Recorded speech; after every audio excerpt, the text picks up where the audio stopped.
wa ala alihi wa sahbihi ajmain, amma ba'du. Yang saya hormati Ibu Kepala SD Negeri 1 Kedung Cino, Ibu Sulim SPDSD. Yang saya hormati Bapak Ibu Tendik dan Non-Tendik SD Negeri 1 Kedung Cino. Yang saya hormati Bapak Ibu para tamu undangan. Hadirin yang saya hormati, pertama marilah kita panjatkan puja dan puji syukur kehadirat Allah Subhanahu wa Ta'ala yang telah melimpahkan rahmat serta hidayahnya sehingga kita dapat berkumpul pada acara pada pagi hari ini. Salawat dan salam kita haturkan kepada junjungan kita Nabi besar Muhammad Sallallahu Alaihi Wasallam yang telah kita tunggu syafaatnya di yaumul qiyamah nanti. Amin. Amin ya rabbal alamin.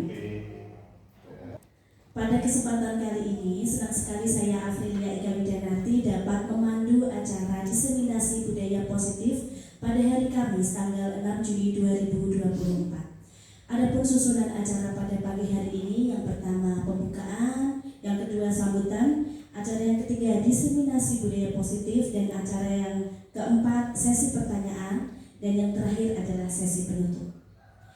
Bapak Ibu yang terhormat, untuk acara pembukaan mari kita buka pada acara pagi hari ini dengan bacaan basmalah bersama-sama. Bismillahirrahmanirrahim. Acara selanjutnya yaitu sambutan dari Ibu Kepala SD Negeri 1 Kedung Cino, Ibu Sulit SPDSD, disilakan.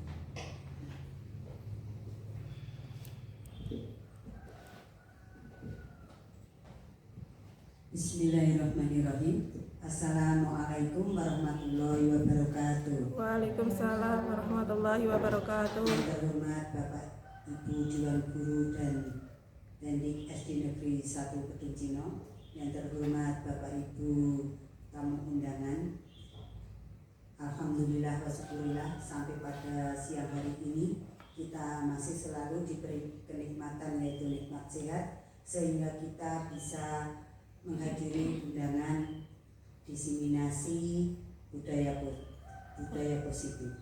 Tak lupa salawat dan salam kita aturkan kepada junjungan kita Nabi Agung Muhammad Sallallahu Alaihi Wasallam yang kita tunggu-tunggu syafaatnya di hari kiamat nanti. Untuk hari ini Kamis tanggal 6 Juni tahun 2024, ini adalah tugas dari Ibu Sri Mulyati CGP Angkatan ke-10 tentang diseminasi budaya positif yang akan dilaksanakan di SD Negeri 1 Kedung Cino. Saya selaku kepala sekolah selalu mendukung dan memberi motivasi kepada Bu Sri Mulyati yang banyak tugas dari CGP, dan teman-teman juga mendukung tugas Bu Sri Mulyati. Semoga yang kita lakukan ini bisa bermanfaat bagi Bapak Ibu semua dan bisa nanti diterapkan atau diimplementasikan di kelas masing-masing, khususnya di SD Negeri 1 Kedung Cino.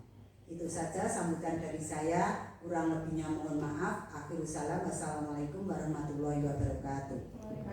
Waalaikumsalam warahmatullahi wabarakatuh. Terima kasih.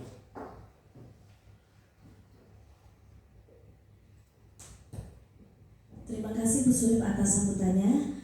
Acara selanjutnya yaitu acara inti diseminasi budaya positif oleh Ibu Sri Mulyati CGP Angkatan 10 Kabupaten Jepara. Kepada Ibu Sri Mulyati SPD, disilakan.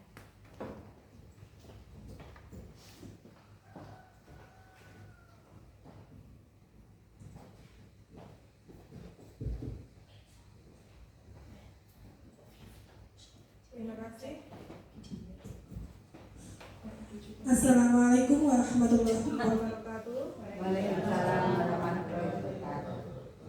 Selamat siang dan salam sejahtera untuk kita semua. Yang saya hormati Ibu Kepala SD Negeri 1 Kedung Cino, Ibu Surim SPDSD yang kami hormati. Yang saya hormati Bapak dan Ibu guru beserta staf dan tamu undangan yang bersedia hadir pada kegiatan siang pada hari ini. Pertama-tama marilah kita panjatkan puji syukur kehadirat Allah Subhanahu wa Ta'ala yang mana masih melimpahkan melimpahkan rahmat hidayahnya kepada kita semua, sehingga pada siang hari ini bisa berkumpul membantu saya untuk melakukan pengimbasan modul 1.4 PKP tentang budaya positif. Yang kedua, sholawat serta salam senantiasa kita haturkan kepada beliau Nabi Agung Muhammad SAW yang selalu kita nantikan syafaatnya di hari akhir nanti. Amin. Bapak dan Ibu yang saya hormati, saya berterima kasih sekali atas bantuan dan kesediaannya Bapak dan Ibu untuk hadir pada siang hari ini. Di sini saya bukan bermaksud untuk menggurui atau merasa lebih pintar dari yang lain, karena di sini saya hanya ingin berbagi, sharing dengan apa yang sudah saya dapatkan dalam kegiatan PKP Angkatan 10 Kabupaten Jepara. Sampai saat ini, alhamdulillah saya sudah mencapai di modul 1.4 PKP tentang budaya positif.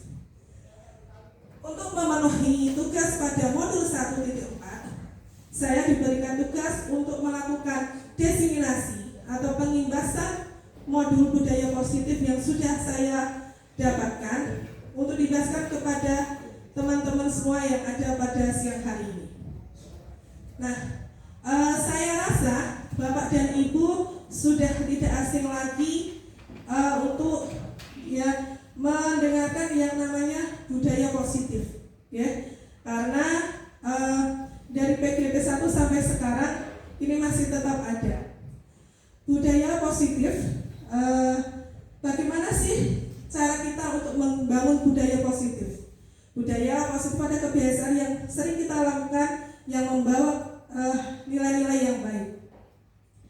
Yang pertama, dalam program budaya positif ada 6. Yang pertama, disiplin positif dan nilai kebajikan universal. Yang ketiga, motivasi, hukuman dan penghargaan. Yang ketiga, keyakinan kelas. Kemudian, kebutuhan dasar manusia. 5, posisi kontrol restitusi. Dan yang terakhir adalah segitiga restitusi. Selanjutnya, apa itu disiplin? Kita sudah tidak asing lagi ya Bu kalau kita membicarakan tentang apa arti disiplin. Kalau dulu mungkin sebelum saya mengikuti PKP, disiplin ya berarti saya harus mentaati peraturan, ya. Tapi setelah saya mengikuti PKP Angkatan 10 ini banyak sekali pernyataan-pernyataan yang termasuk dalam disiplin positif.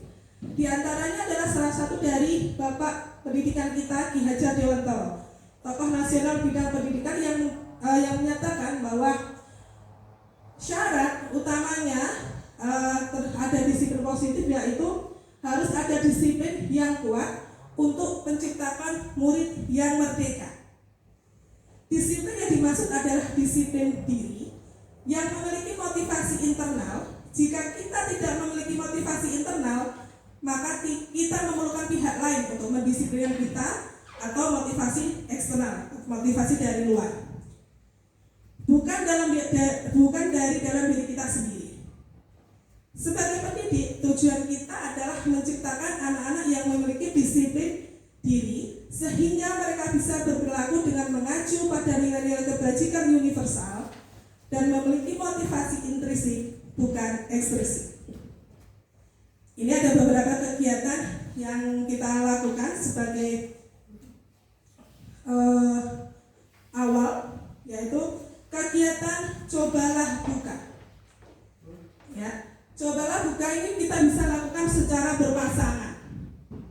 Ya, yang pertama kita sebut orang pertama dengan inisial A. Yang orang pertama sama-sama mengepalkan satu tangan. Bayangkan kalau Anda menyimpan sesuatu yang sangat berharga di dalam kepalan tangan Anda perlu menjaga benda tersebut sekuat tenaga, karena begitu pentingnya untuk kehidupan kita. Orang yang kedua kita berinisial B. Orang yang kedua mencoba dengan segala cara untuk membuka kepalan tangan pasangan Anda dengan cara membujuk, menghadik, mengintimidasi, memarahi, menggoda, menggelitik, bahkan mungkin sampai menawari uang agar bersedia untuk membuka kepalan tangannya. Nah, mari kita lakukan secara bergantian, masing-masing mempunyai waktu 30 detik.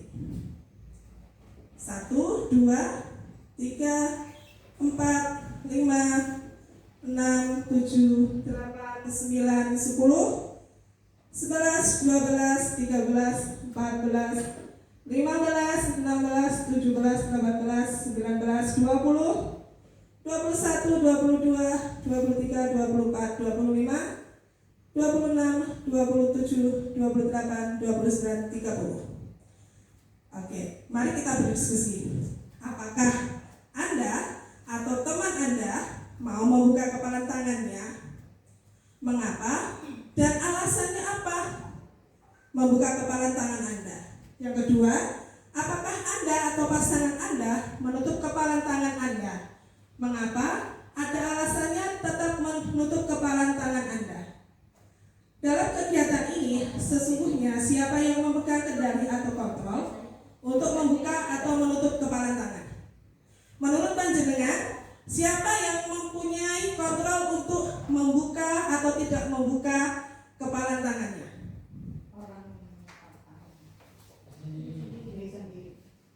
Iya, diri sendiri. Karena kita yang mempunyai kendali atau kontrol atas diri kita sendiri.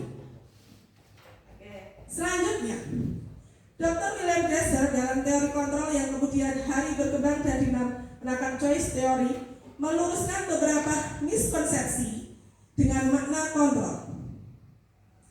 1. Ilusi guru mengontrol murid. Pada dasarnya, kita tidak dapat memaksa murid untuk berbuat sesuatu jikalau murid tersebut memilih untuk tidak melakukannya. Yang kedua, ilusi bahwa semua penguatan positif efektif dan bermanfaat. Penguatan positif atau bujukan adalah bentuk-bentuk kontrol.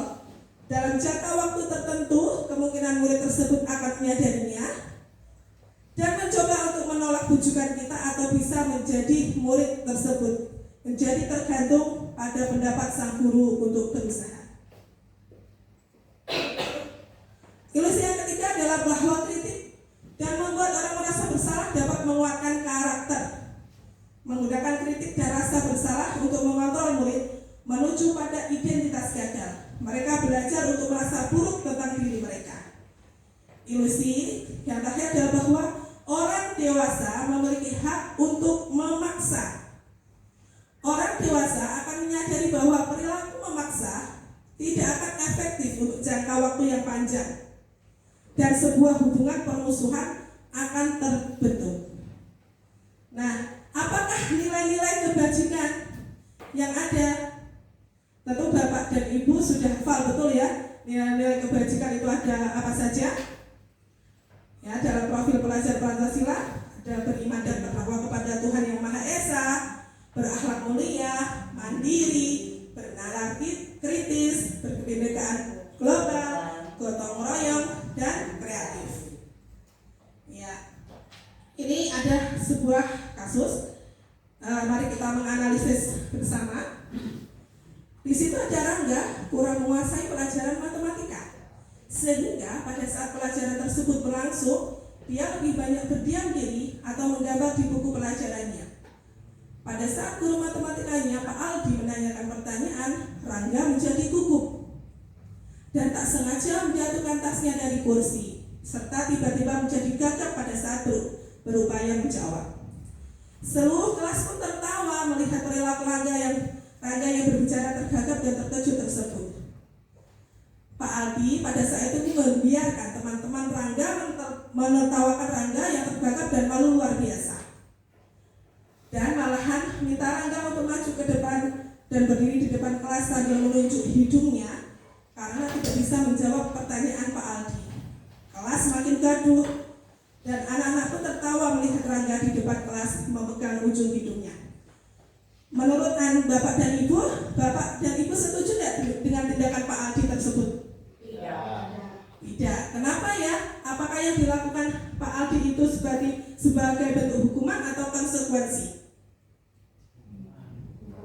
hukuman karena tidak memberikan kesempatan kepada anak untuk menjabarkan alasannya. Nah, di sini kita akan memasuki tentang restitusi. Apakah restitusi itu?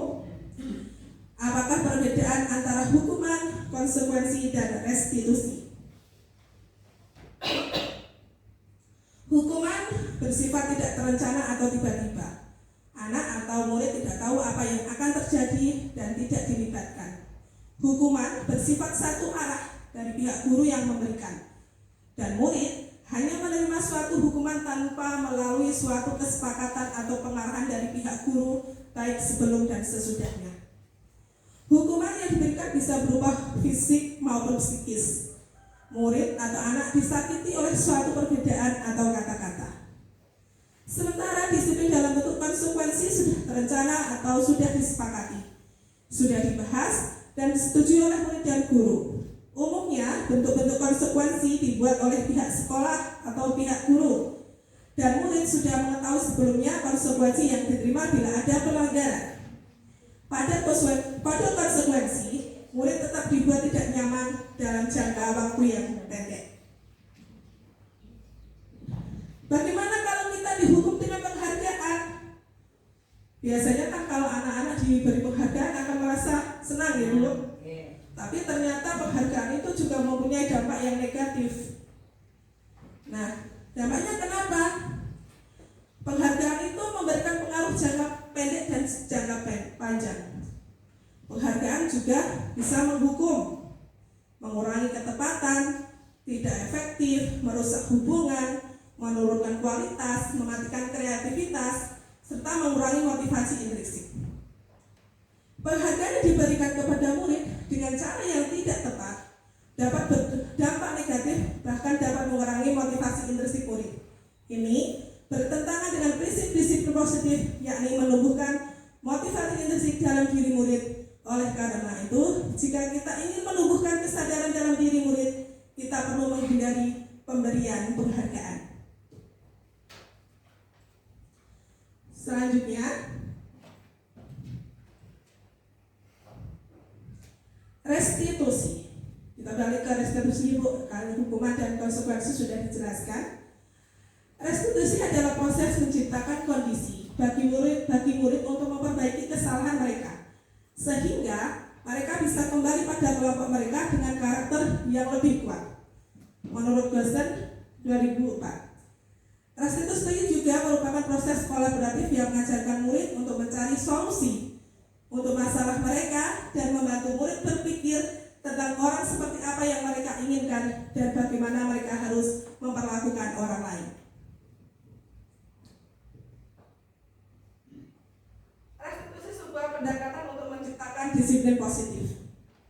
Restitusi bukan untuk menebus kesalahan.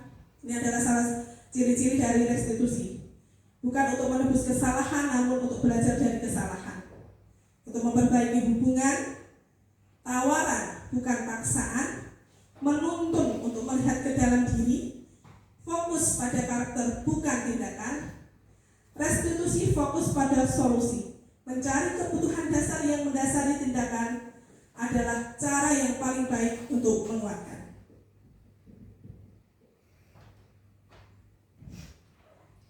Nah, ini ada hukuman, penghargaan, dan restitusi. Hukuman biasanya untuk menghindari ketidaknyamanan, sedangkan penghargaan untuk mendapatkan imbalan atau penghargaan dari orang lain. Restitusi adalah mereka ingin menjadi diri mereka sendiri dengan nilai-nilai yang mereka percaya. Bentuk identitas gagal dan sukses. Di sini ada hukuman, ada konsekuensi dan restitusi. Di dalam hukuman, sesuatu yang menyakitkan harus terjadi, sesuatu harus terjadi. Restitusi merupakan pilihan. Tidak nyaman untuk murid atau anak untuk jangka waktu yang panjang, termasuk dalam dampak hukuman. Korban mendapatkan keadilan, murid atau anak akan tersakiti, perilaku pasif atau agresif meningkat. Pada konsekuensi, ketidaknyamanan anak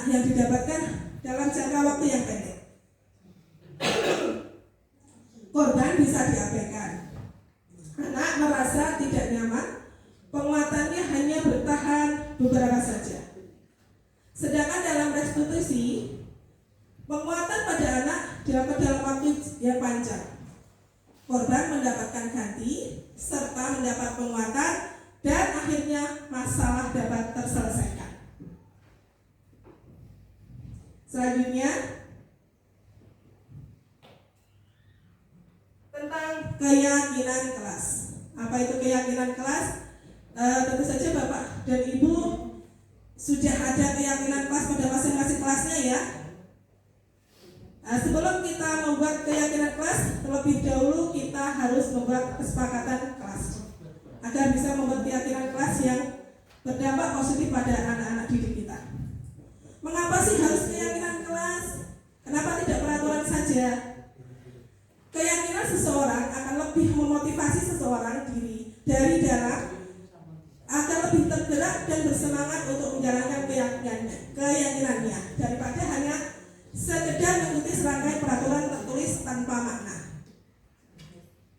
Di dalam keyakinan kelas bersifat lebih abstrak daripada peraturan yang lebih rinci dan konkret. Keyakinan kelas berupa pernyataan-pernyataan universal, senantiasa dibuat dalam bentuk positif, serta tidak terlalu banyak agar mudah diingat dan dipahami oleh semua warga kelas. Dalam keyakinan kelas juga sebaiknya sesuatu yang dapat diterapkan di lingkungan tersebut. Semua warga kelas hendaknya ikut berkontribusi dalam pembuatan keyakinan kelas lewat kegiatan curah pendapat dan bersedia meninjau kembali keyakinan kelas dari waktu ke waktu. Ini adalah beberapa contoh pembentukan keyakinan kelas di kelas saya, di kelas 2. Ada curah pendapat tentang peraturan yang perlu disepakati di sekolah, atau siswa dapat menuliskan pendapatnya pada selembar kertas kecil. Kemudian kita buat kesepakatan atau kita buat keyakinan kelas secara bersama. Ini juga kita bisa mengganti kalimat-kalimat dalam bentuk negatif menjadi positif. Terus kita juga bisa meninjau ulang keyakinan kelas yang kita telah buat bersama. Pembentukan keyakinan kelas, semua warga dipersilahkan meninjau dan menyetujuinya. Bisa dilekatkan di kelas agar mudah dilihat oleh semua warga kelas. Contohnya, ada beberapa contoh. Ada setiap anggota kelas perlu belajar, perlu merasa senang, saling menghargai, merasa aman, menjaga kebersihan, dan masih banyak lagi. Sekarang kita akan beralih ke 5 kebutuhan dasar manusia. Ada 5 kebutuhan dasar manusia. Yang pertama adalah kebutuhan bertahan hidup, kesehatan, makan, rumah. Itu adalah kebutuhan bertahan hidup salah satunya. Yang kedua adalah kebutuhan untuk diterima dalam hubungan sosial, menerima, memberi kasih sayang, dan dapat diterima kelompok. Yang ketiga adalah penguasaan, kekuatan mencapai sesuatu dan diakui prestasinya. Yang keempat, kebutuhan akan bebas mandiri, bebas menentukan pilihan, bebas untuk menentukan kehidupannya. Serta yang kelima adalah kebutuhan akan kesenangan, bermain, tertawa, gembira bersama teman-temannya. Ini adalah 5 dasar kebutuhan manusia. Selanjutnya,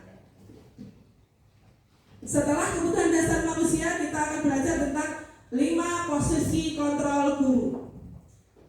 Saya rasa ini sudah tidak asing lagi bagi kita semua. Ada 5 posisi kontrol, yaitu sebagai penghukum, pembuat rasa bersalah, teman, pemantau, dan manajer.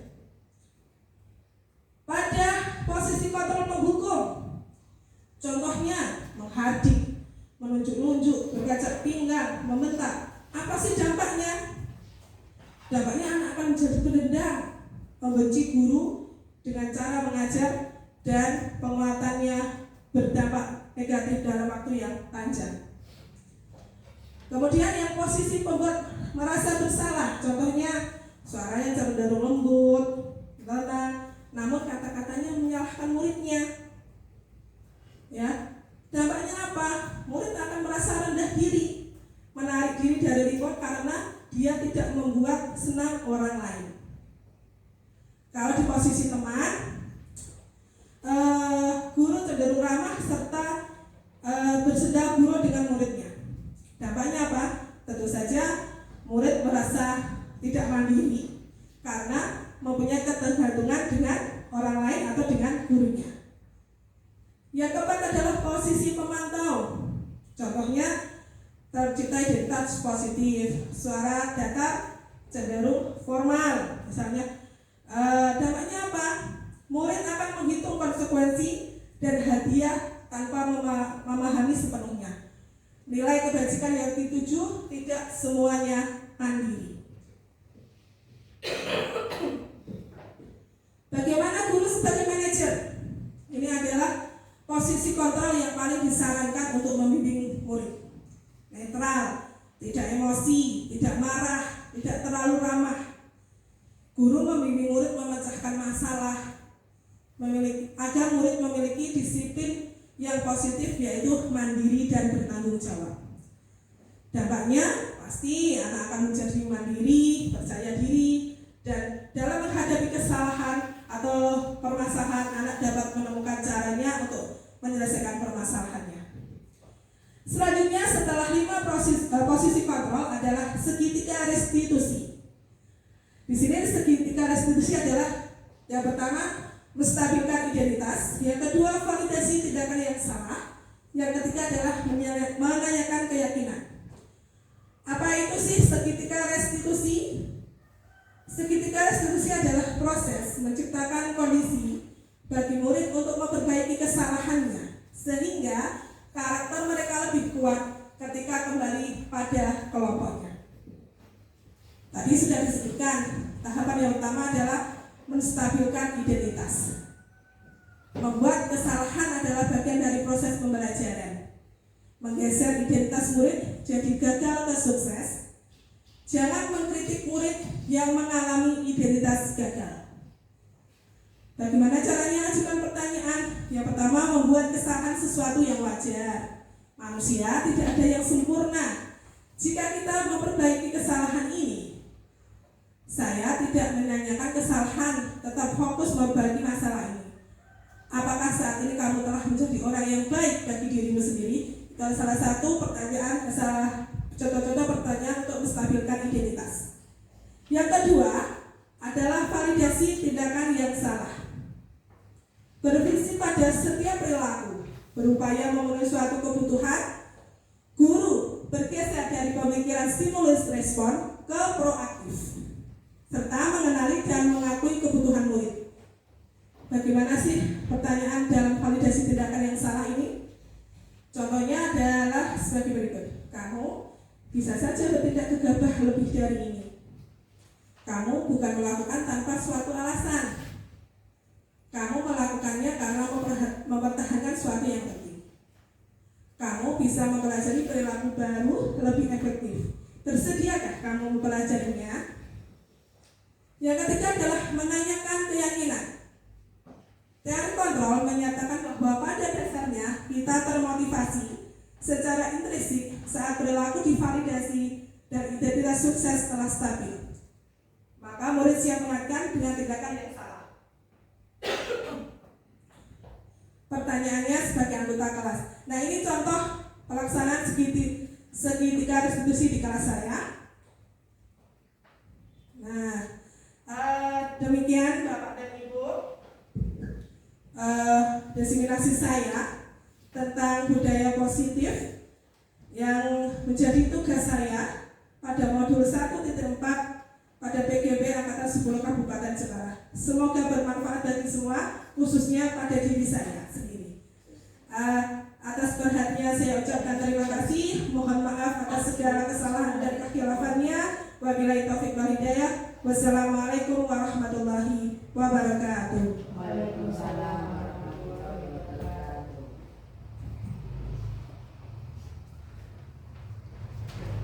Baik, terima kasih atas diseminasi budaya positif yang telah disampaikan. Bapak Ibu, selanjutnya adalah sesi pertanyaan. Siapa bagi Bapak Ibu yang di sini ingin mengajukan pertanyaan, terkait budaya positif. Budaya positif ini sangat penting jika diterapkan di kelas kita karena memang manfaatnya sangat luar biasa sekali. Ya, monggo siapa yang mau bertanya untuk budaya positif? Selain kita belajar tentang bagaimana menerapkan budaya positif di kelas, kita juga bisa belajar bagaimana menjadi seorang guru yang tidak hanya disukai murid tapi juga berdampak pada pembelajaran di kelas. Ya, monggo Bu Rohani pertanyaannya. Silakan. Maju nek Bapak boleh. Biar kelihatan.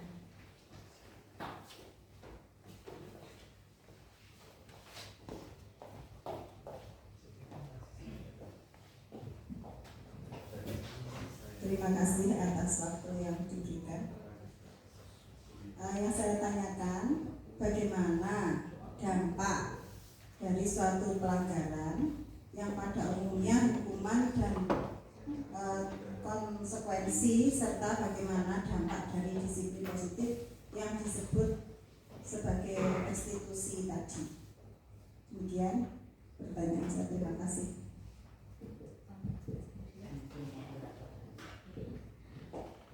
Tadi pertanyaan dari Bu Rohani yaitu bagaimana dampak dari hukuman, konsekuensi dan juga restitusi tersebut.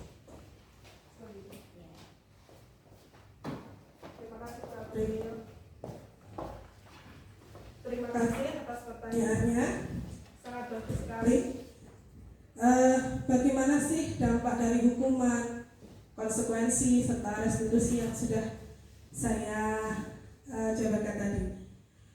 Kalau hukuman itu kan suatu tindakan yang diberikan karena telah melakukan suatu kesalahan yang mulia.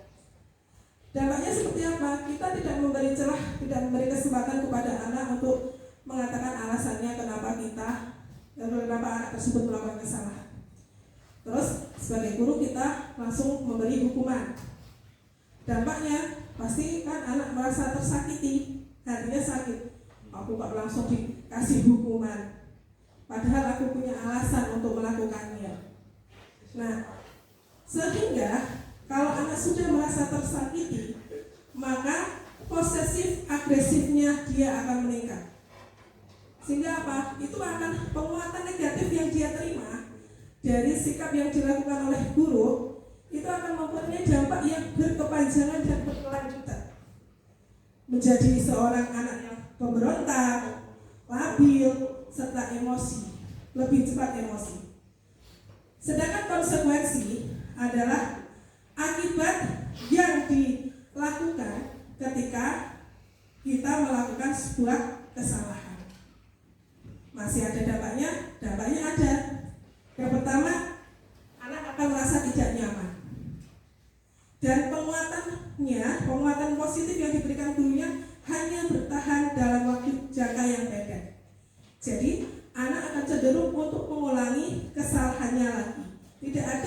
Belum ada motivasi intrinsik dari anak untuk menyadari kesalahannya serta merefleksikan kesalahan tersebut. Sedangkan pada restitusi, ini adalah dari pembelajaran yang saya dapatkan, ini adalah pilihan yang baik untuk membimbing anak. Di mana restitusi itu kan kita menciptakan suatu kondisi di mana anak itu kita beri kesempatan untuk memperbaiki kesalahan yang telah dilakukannya. Dampaknya apa? Dampaknya pasti anak akan mendapatkan penguatan yang positif itu dalam jangka yang panjang, Bu. Akan diingat, atau mungkin selamanya dia akan mengingat bahwa dia kesalahan dia bisa merefleksikan dirinya, belajar dari kesalahannya serta memperbaikinya. Jadi ketika dia nantinya menghadapi suatu masalah atau menghadapi suatu problema, dia akan mencari solusi, mencari permasalahan dari apa yang telah dia lakukan. Seperti itu Bu Rohani. Terima kasih.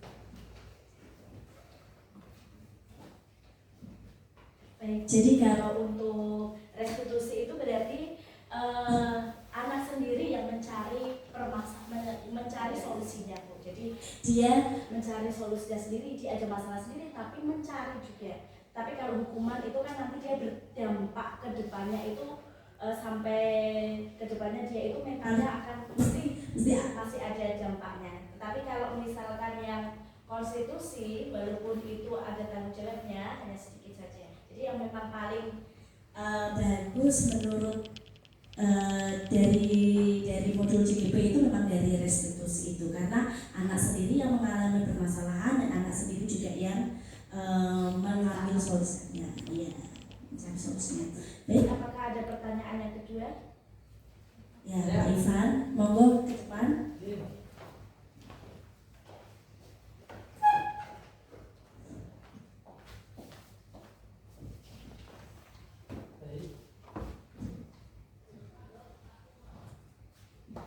Baik, perkenalkan dulu, nama saya Fernando Setiawan, Ibu. Dari pemaparan materi tadi kan ada disebutkan tadi ada 5 posisi kontrol tadi, Bu. Apa? Pertanyaan saya, apa sebagai guru untuk menerapkan disiplin positif? Lalu posisi yang harus kita terapkan adalah apakah sebagai manajer saja? Nah, mungkin dari saya, mungkin pertanyaan itu yang saya tanya Bu, dari 5 posisi kontrol. Dari pertanyaan Pak Ivan, kita tadi sudah belajar tentang 5 posisi kontrol.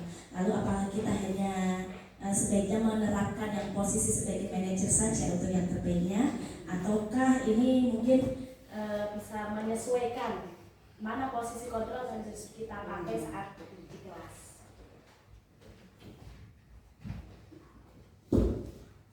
Terima kasih Pak Ivan atas pertanyaannya. Apakah kita harus selalu tidak sebagai manajer untuk dalam disiplin positif anak? Dari pembelajaran PGB yang saya dapatkan, manajer adalah posisi yang disarankan karena itu akan membimbing anak menjadi mandiri dan bertanggung jawab. Tapi itu sifatnya kan fleksibel. Permasalahan yang kita hadapi untuk masing-masing anak kan tentu saja berbeda. Jadi kita kondisikan dengan kebutuhan kita. Mungkin kalau sebagai penghukum kita sudah tidak menggunakannya ya Bu ya, karena itu sudah berdampak negatif buat anak. Oke, kita merasa bersalah juga seakan kita menyalahkan anak itu bersalah atas kejadian yang sudah dilakukannya. Bisa saja kita melakukannya sebagai teman, step by step Pak Ivan. Kalau kita lihat kondisinya, anak ini kok posisi kontrolnya perlu jadi teman dulu. Nah, kita jadi teman dulu, terus kita bisa setelah itu kita bisa jadi pemantau, dan nanti lambat laun kita bisa jadi posisi yang disarankan, manajer. Jadi itu fleksibel dan mengkondisikan dengan situasi kondisi permasalahan yang dihadapi Pak. Jadi nanti sebagai guru kita bisa memilah-milah sendiri bagaimana kita bisa menerapkan disiplin positif, posisi mana yang kita butuhkan pada saat kita menyelesaikan masalah. Tapi itu tadi digarisbawahi, sebaiknya jika bisa kita menggunakan posisi manajer. Terima kasih. Seperti itu yang mungkin bisa saya jelaskan. Apabila ada kurangnya nanti menjadi PR sendiri bagi saya untuk lebih belajar dalam PGB Angkatan 10. Terima kasih Pak Ivan. Baik, jadi jawabannya itu nanti posisi kontrol itu menyesuaikan dengan kondisi kita di lapangan, ya Pak ya. Tetapi tetap disarankan untuk bisa menjadi seorang manajer, posisi kontrol manajer. Apakah masih ada pertanyaan lagi?